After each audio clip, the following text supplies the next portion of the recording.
coming smoke, that's not it? Oh, sorry. Haley wants to know if Sana knows the password for the Wi-Fi.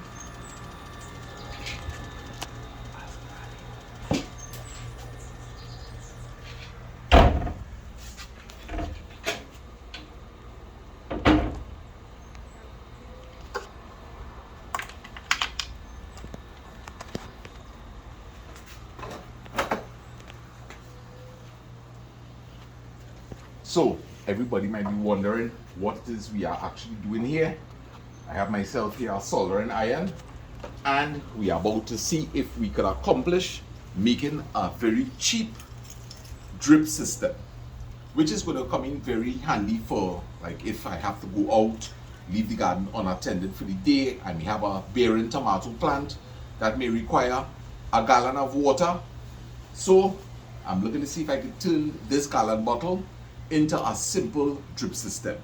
Once this experiment works, I could now either turn it into a 5-liter bucket, split it that I could wet about 5 tomato plants.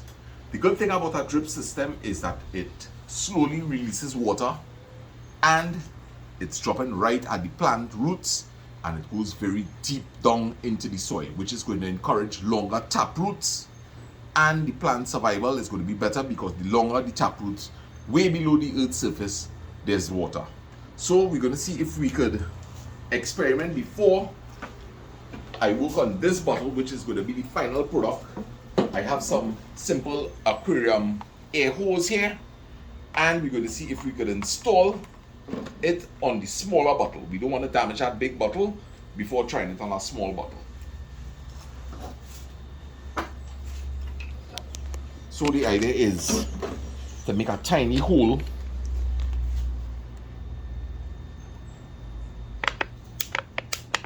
open it up just a little and let us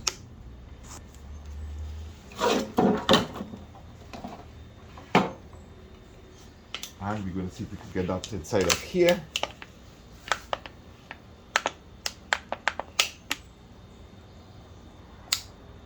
Now hopefully if it's tight enough, it's not going to be leaking, but I also have a glue gun where we could probably put some glue around here to create a seal. But let's see if it's going to leak.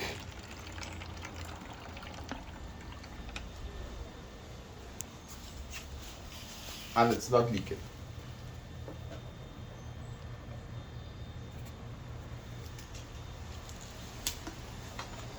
So one of the things that is going to happen is that we don't want the water to be leaking this fast. As you can see, it's dripping too quickly there. Now I have this concrete nail.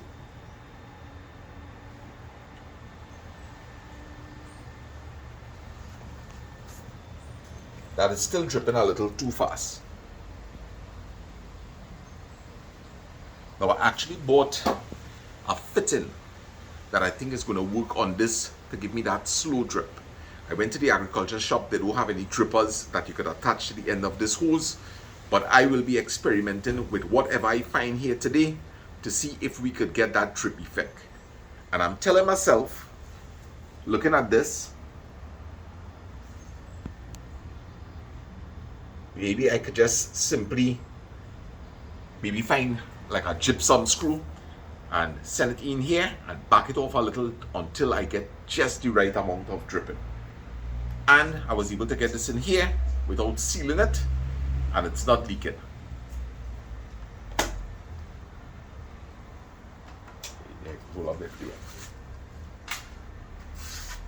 That experiment I was doing just now turned out to be a failure.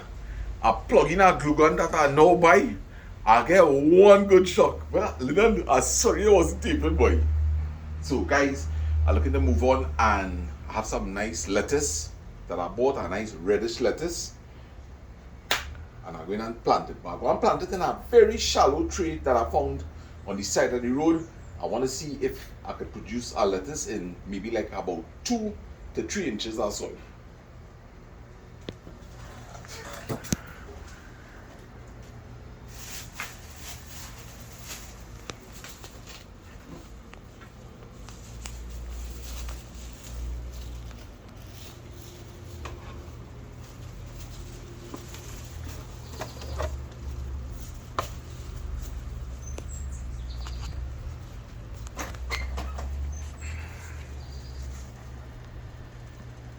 If you come across here, Lyndon, let me show you something here.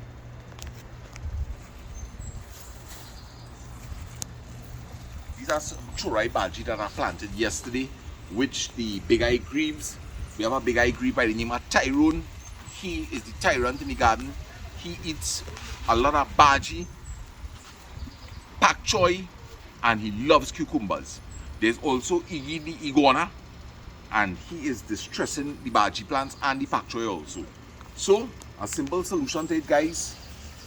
An elderly lady told me about this. Is you just simply cut out the bottom of the bottle. I see no need to cut off the top. This is actually going to give a greenhouse effect. However, I already bought a utility knife. What I should do is introduce just a little vent so that a little airflow could go into the plant. So at least if we could give this baji some protection for the first 2 weeks of its life, it should have enough growth to sustain itself, even if the Tyrone or Iggy should pass and eat 1 or 2 leaves, he should be able to survive. But at this tender stage where he's now beginning to develop true leaves, just about 6 leaves on this plant, definitely if these leaves are eaten, we're going to end up with just a stump.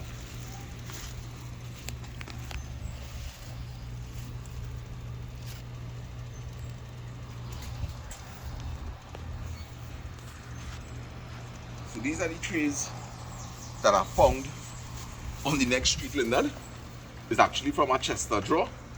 So I have some really rich mixture here, which is peat moss, lots of compost in this, not too much of perlite. Remember, lettuce is something that likes a lot of water.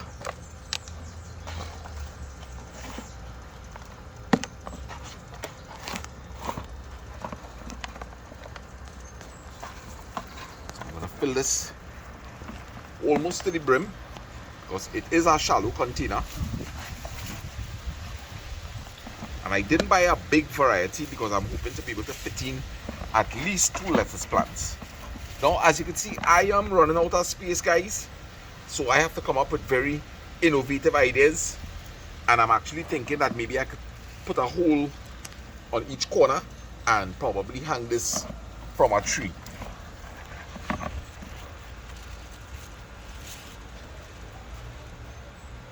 This is our soy mix here,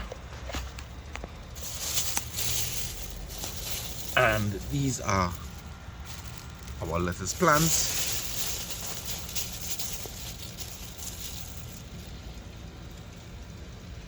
And I'm going to put one here,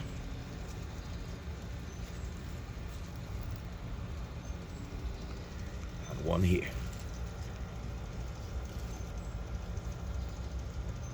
If I do this a couple of times, we don't even have to wait for these lettuce to get too big to the point where they become bitter. We could just uproot a nice lettuce head maybe in about 2 weeks time. So we don't even have to wait 6 weeks for this. Just grow this for about 2 weeks, 2.5 weeks, and have yourself a nice tender lettuce. Just to water, you know.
And we actually planted this in the heat of the day.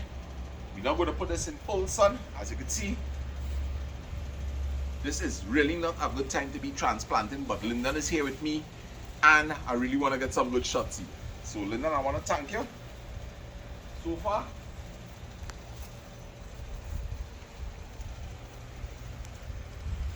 As you can see, the garden is beginning to take up everything. Mommy said it have a roundabout over here, Lyndon, right? And now it have RTP. This is actually a very good tool to have in your garden.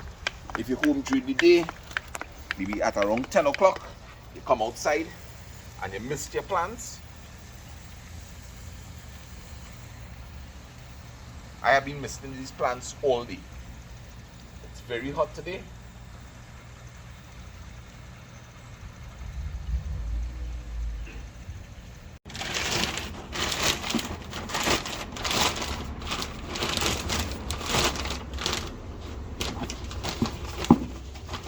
Alright, so we're going to mix some more soil.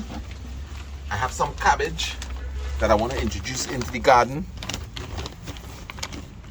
Never planted cabbage before.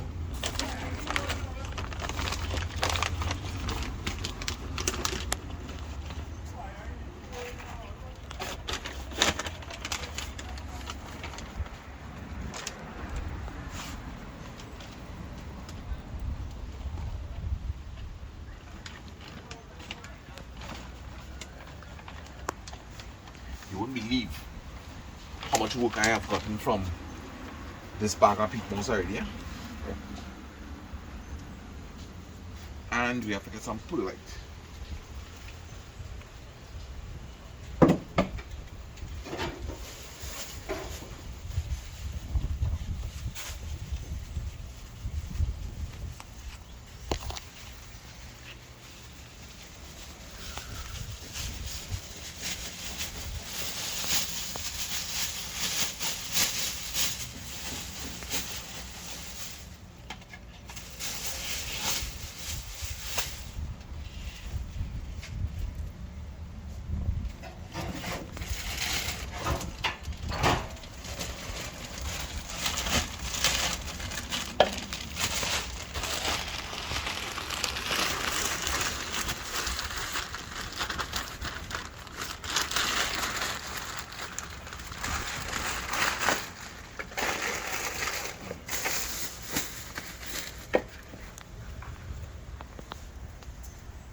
Now I'm out of the size of pots that I will really like to use, which is a pot, I will say,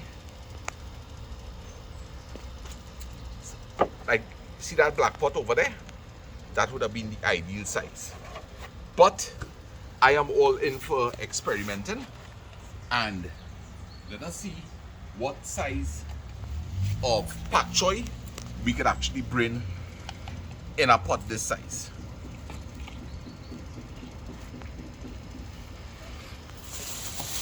You may have just a small area, a little patio, and you're wondering if a pak choy plant could be sustained in a pot this size. So, best thing to do is, let's experiment.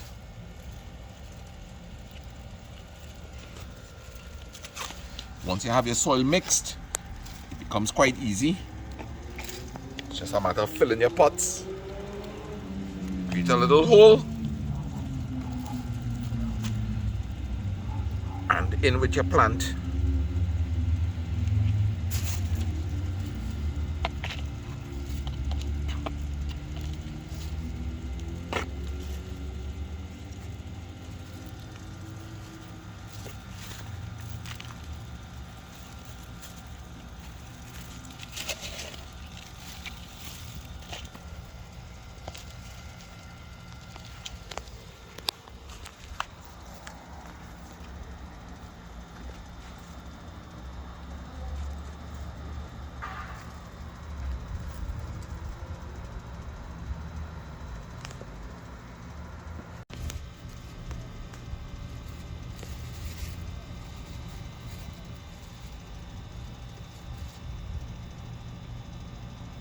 See this ground? I didn't add any substance in it. So you see, it's going to get hard as it dries out.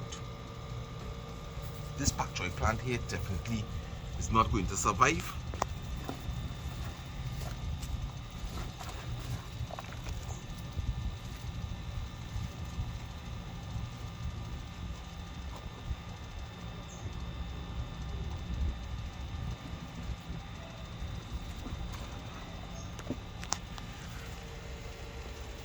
So the more you work the soil,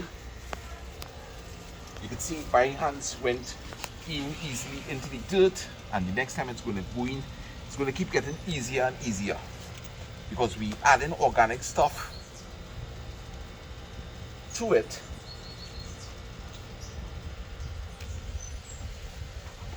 So that's about all we could really do there.